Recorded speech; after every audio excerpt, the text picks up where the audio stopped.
dan pelaku tunggal, yaitu rekan kerja, di mana motif daripada penembakan tersebut adalah rasa dengki, sakit hati si pelaku terhadap korbannya.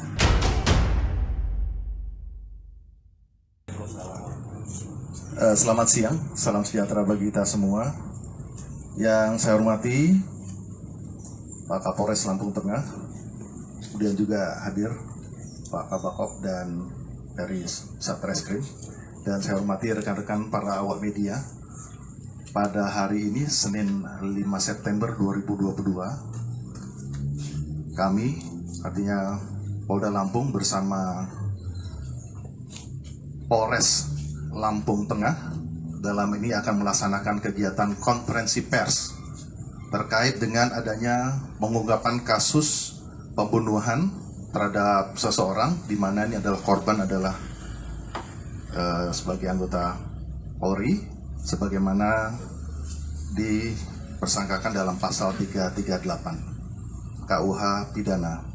Jadi kejadian ini saya secara umum saya sampaikan bahwa membenarkan adanya peristiwa terjadi pembunuhan pada hari Minggu tanggal 4 September 2022 sekira pukul 21.30 di wilayah hukum Polres Lampung Tengah, yang mengakibatkan korban ini meninggal dunia, dan tentunya saat ini korban tengah dilakukan proses untuk pemeriksaan baik visum et repertum dan untuk selanjutnya dalam rangka untuk pengungkapan kasus ini.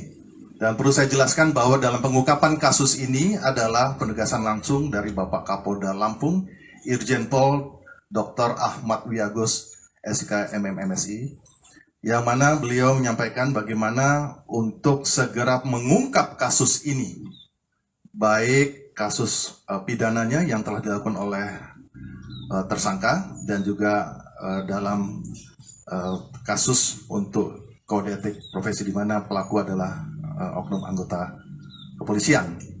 Baik rekan-rekan sekalian, untuk mempermudah ataupun menjelaskan secara kronologi singkat, saya akan mempersilakan kepada Kapolres Lampung Tengah, AKBP Dovi, yang akan menjelaskan secara rinci ataupun secara terangnya suatu permasalahan. Jadi konferensi pers ini adalah untuk menjawab kepada publik.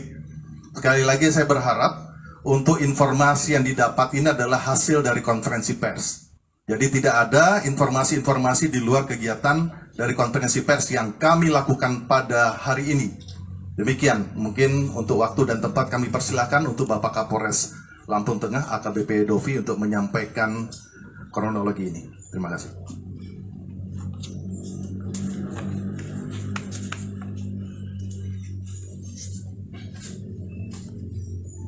Terima kasih Bapak Kabid Humas. Mohon izin. Selamat siang rekan-rekan. Di sini kita akan menjelaskan kronologis pengungkapan dari kasus pembunuhan 338 KUHP. Di sini juga kita terapkan dari PP nomor 1 tahun 2003 dan Perpol nomor 7 tahun 2020. Artinya, penegakan hukum ini kami akan lakukan dengan transparan, tegas, dan tanpa pandang bulu. Di sini respon cepat dari Polres Lampung Tengah terhadap informasi yang terjadi adanya penembakan pada pukul 21.15 pada hari Minggu tanggal 4 September 2022 dapat diungkap oleh personil Polres Lampung Tengah pada hari yang sama, malam itu juga pukul 23.45, dan pelaku tunggal, yaitu rekan kerja, di mana motif daripada penembakan tersebut adalah rasa dengki, sakit hati si pelaku terhadap korbannya, di mana dalam masa dinas bersama-sama dari tahun 2018 pelaku merasa sering diintimidasi dan dibuka aibnya. Pengakuan dari pelaku seperti itu. Dan pada malam terakhir, pelaku merasa sudah tidak bisa membendung rasa sakit hatinya karena sudah menyinggung ke ranah keluarga, bahwa si pelaku menyampaikan melihat sendiri di grup WhatsApp mereka, si korban menyampaikan bahwa istri dari pelaku tidak atau belum membayar uang arisan online di grup mereka. Di situ pelaku sangat sedih, sangat kecewa, sangat kesal dengan perlakuan dari si korban.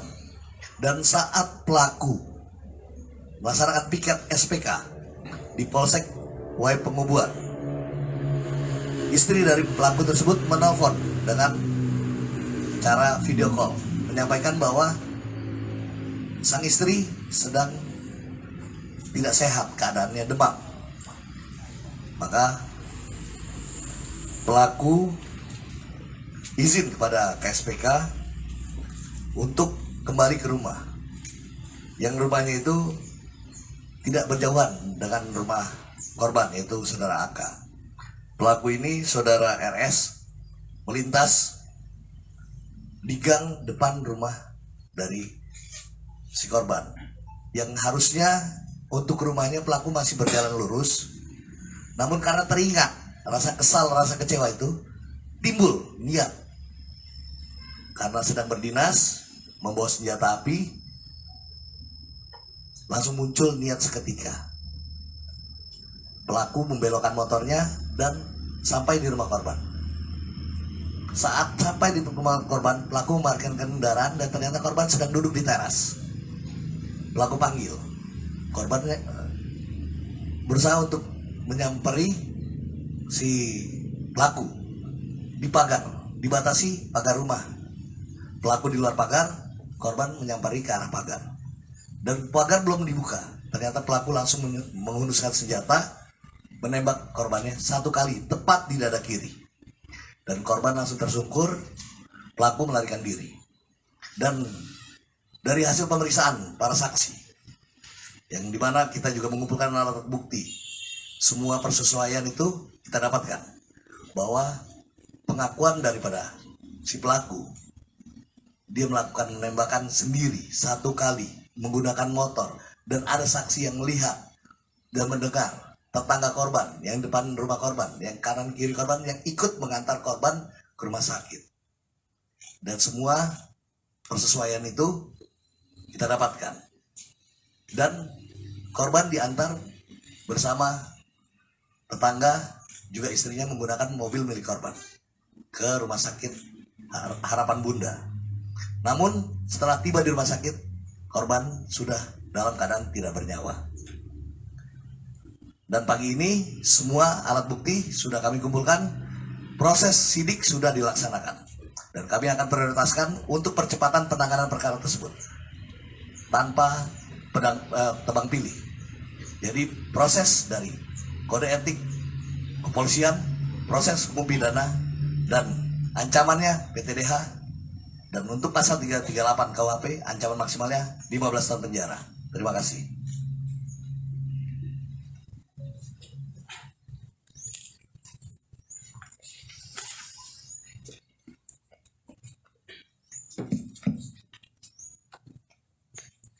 Ya, jadi demikian rekan-rekan, tadi sudah kami jelaskan bahwa korban ini adalah atas nama AK, berusia sekitar 41 tahun, dan pelaku adalah berinisial ataupun atas nama RS, berusia 39.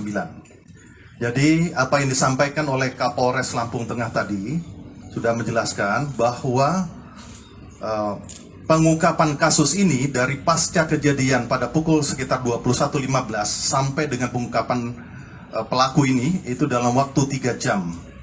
Dan sudah dijelaskan lagi tentang kode etik profesi Polri, yaitu adalah sidang kode etik profesi Polri penegasan dari Bapak Kapolda Lampung, Irjen Pol Ahmad Wiyagus, untuk segera dilakukan sidang kode etik profesi. Artinya, proses perkara pidana ini tetap dilanjutkan dan secara paralel sidang kode etik tetap dilaksanakan. Jadi dalam hal ini kami dari Polda Lampung dan juga dari Bitpropam tentunya tengah melakukan proses dalam persiapan untuk sidang kode etik, dan untuk kasus pidananya di pasal 338 tadi sebagaimana diatur dalam KUHP di 184, tentunya ada keterangan saksi, kemudian ada bukti surat, bentuk petunjuk.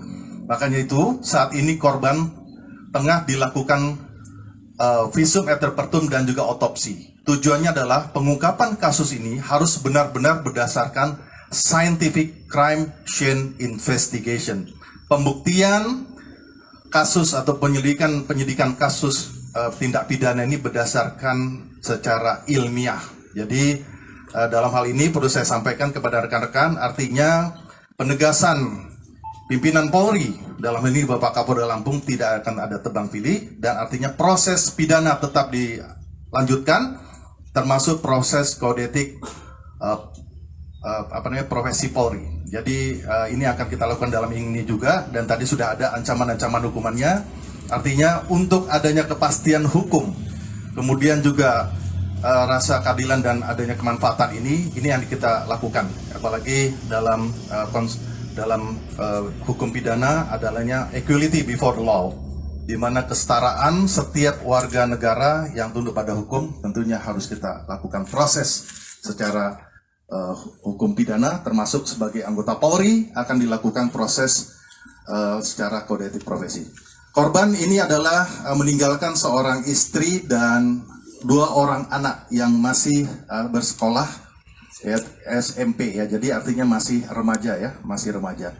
Nah itu yang bisa kami sampaikan, dan tadi motivasi sudah ada, penyebab kematian adalah ada rasa sakit hati ataupun adanya permasalahan pribadi yang dialami daripada tersangka, sehingga secara secara spontanitas akan terlintas pada saat tadi malam kejadian, yaitu pada tanggal 4 September 2022.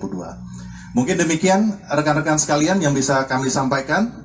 Terima kasih atas perhatian dan kerjasamanya, dan mari teman-teman rekan-rekan dapat mengawal proses ini, dan terima kasih atas kegiatan konvers pada kesempatan siang hari ini. Demikian bisa saya lanjutkan, dan ada lagi Pak? Cukup? Baik. Rekan-rekan, saya ucapkan terima kasih kepada rekan-rekan atas kehadiran dengan kegiatan konferensi pers ini, dan untuk lebih lanjut proses terhadap pemeriksaan pidana, karena ini kasus ini tadi malam tentunya kami akan mendalami lagi untuk melengkapi bukti-bukti dalam proses persidangan nanti, termasuk dari sidang kode etik profesi tadi.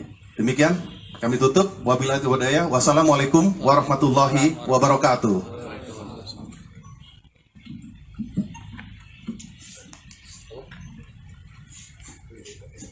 Terima kasih.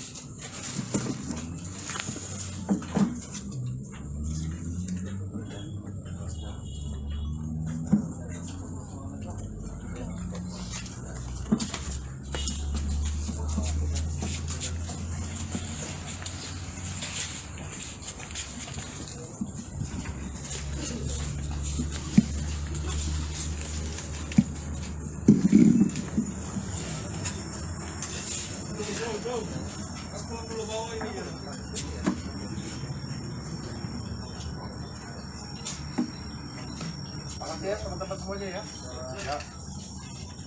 Pamit ya. Terima kasih sudah nonton. Jangan lupa like, subscribe, dan share ya.